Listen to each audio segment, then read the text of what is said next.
Lomé Actu. Madagascar, l'opposition boycotte les élections présidentielles. Le Madagascar organise des élections présidentielles malgré un boycott de l'opposition après des semaines de manifestations. Un couvre-feu a été déclaré pendant la nuit pour prévenir tout trouble.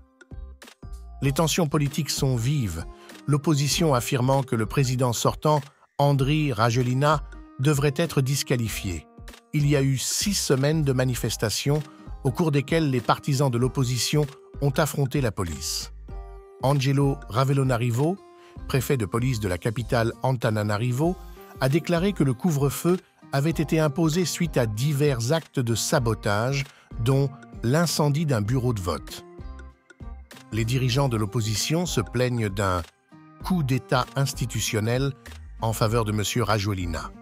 Ils estiment qu'il devrait être disqualifié car il a acquis la nationalité française en 2014.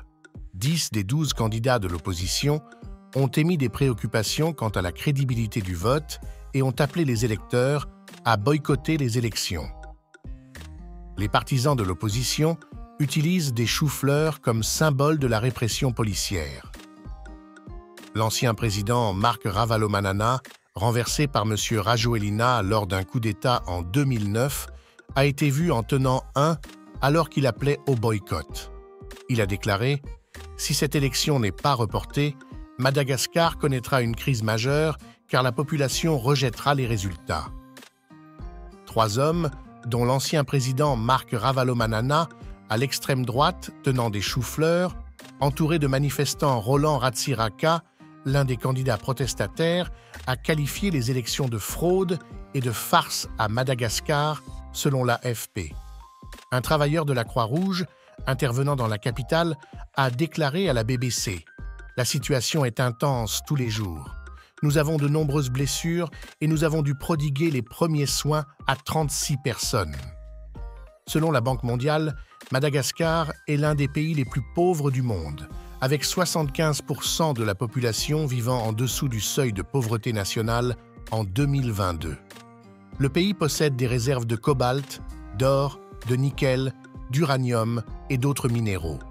Cependant, il lutte depuis des décennies contre une croissance stagnante et une pauvreté persistante. Avec une population d'environ 30 millions d'habitants, seulement 11 millions de personnes sont inscrites sur les listes électorales à Madagascar. Les bureaux de vote ont ouvert à 6 heures heure locale et fermeront à 17 heures jeudi.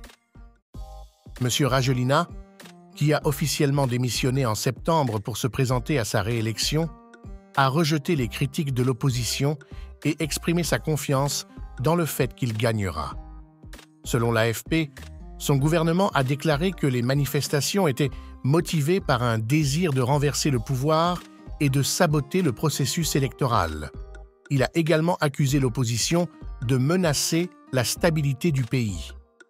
Initialement, le président du Sénat aurait dû prendre la relève de M. Rajoelina, mais a décliné. Cela a laissé la décision à un gouvernement collégial dirigé par le Premier ministre, considéré comme un allié de Rajoelina.